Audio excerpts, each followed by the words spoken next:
We met a pirate on the south side of the Skyway Bridge who had a marine life endorsement, which is the holy grail of collecting and pillaging and plundering marine life out of the wild. They've grandfathered into unbelievable numbers of just ripping stuff out of the ocean daily.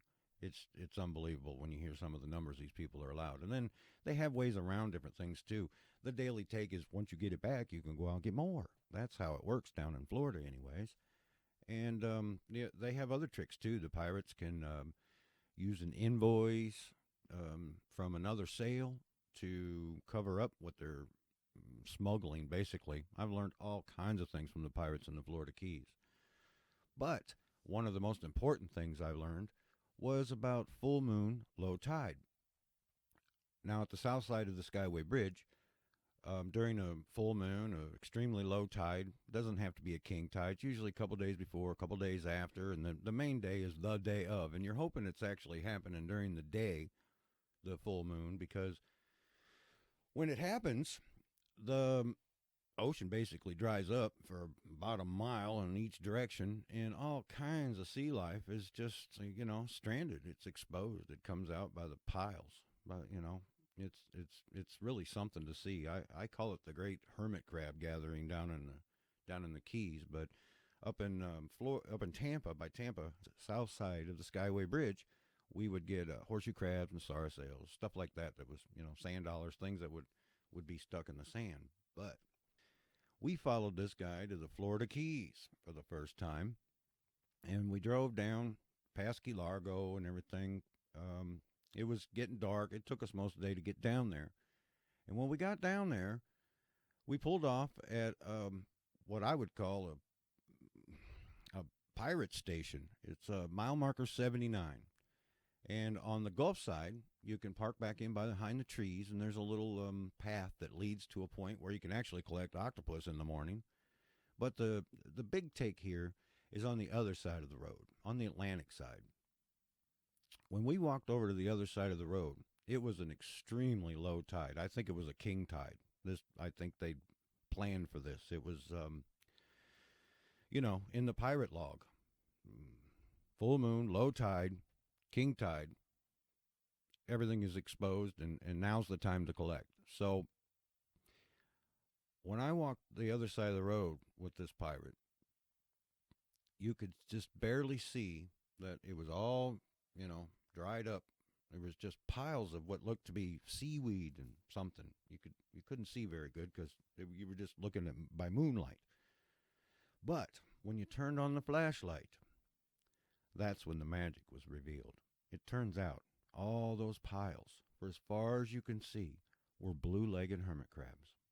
Now, I don't know if you know what a blue-legged hermit crab is, but in the business, it's what they call a cleanup crew. Everybody's got to have them because everybody gets hair algae and different things growing in their tanks. So you got to have these cleanup crew things. And they're worth about $1 a piece retail. Well, wholesale, I don't know. I remember buying them for 29, 39 cents if I ordered 100 lot or whatever. If you got them cheaper, if you ordered 1,000, that type thing. And I found out why they were actually cheaper if you got them in quantity, because there's millions of them just laying there in piles. And when they're worth about $1 a piece, you could pick up a shot glass full of them, and it's worth $100. And that calculates out to be about $10,000 a gallon.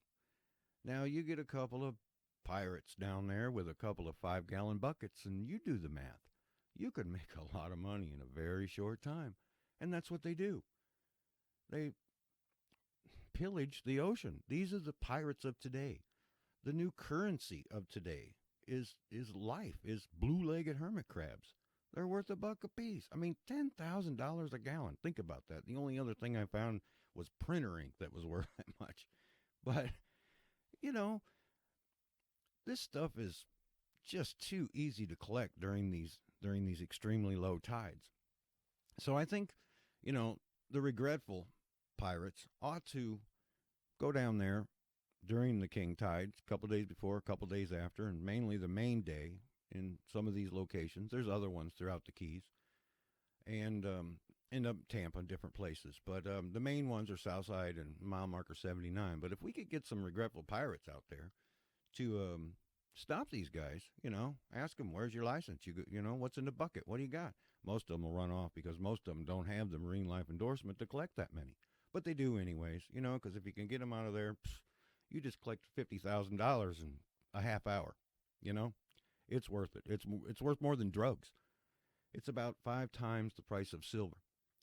You can even sell the seaweed is worth its weight in lobster, $10 a pound. We would go down and collect seaweed and just take it back up. We became what was known as mile marker pirates. You would travel up and down the Keys, and you would collect different things according to the different mile markers where you'd find different things, and you kept the log. And the real flagships of the pirate fleet are the wholesalers and the guys who have the marine life endorsements. They can collect unbelievable amount of numbers. Though they're what's causing the extinction of our national marine sanctuary. They really are. And when you visit these wholesalers, you go back and you find out that a lot of them run off of saltwater wells. They pump salt water out of the ground if you're near the ocean, right? And when you're by the ocean, it is the drainage system. There is no sewer at sea level, okay? So the water pumps in, and then they mix all kinds of critters from all around the world, pour a bunch of chemicals. They brag about putting, every snake oil under the sun in their water. And where does that go? It goes right out back in our National Marine Sanctuary. So these wholesalers in public aquariums and attractions and encounters and dolphin research centers or whatever they call themselves down there, they're all doing the same thing. They pump the water in, they dump in a bunch of crap, and it pours out back. And then they wonder why the corals are bleaching while everything's dying down in the Florida Keys. Well, you think maybe it has something to do with the chemicals that are dumping out there daily? Or how about the invasive species that may be coming from the corals and critters from around the world? I worked at a public aquarium down in the Florida Keys. And every day it was my job to dose the copper, to keep the copper levels up in these tanks because they're all sick all the time. They're always dying. There's boats bringing new ones in all the time. The same wholesalers I used to go to as a pet store owner. I found out they supplied the public aquariums because they're dying all the time. We were preaching conservation while on our guided tour and feeding, but out back we were killing stuff all the time. Not just what was in our tanks, but the stuff out back. And if we needed something, we just went and got it. When a shark would die, they would just saw it up, ship it out into the shipping channel, and then go out and get another one that weekend while drinking some beers. This stuff is ridiculous. I can't believe what they let these people get away with down in our National Marine Sanctuary. It needs to be fixed. We really need to get down there and stop the pumping of the contaminated wastewater out of these aquariums and wholesalers into our National Marine Sanctuary. Think about it. All these corals are dying. The scientists don't know why.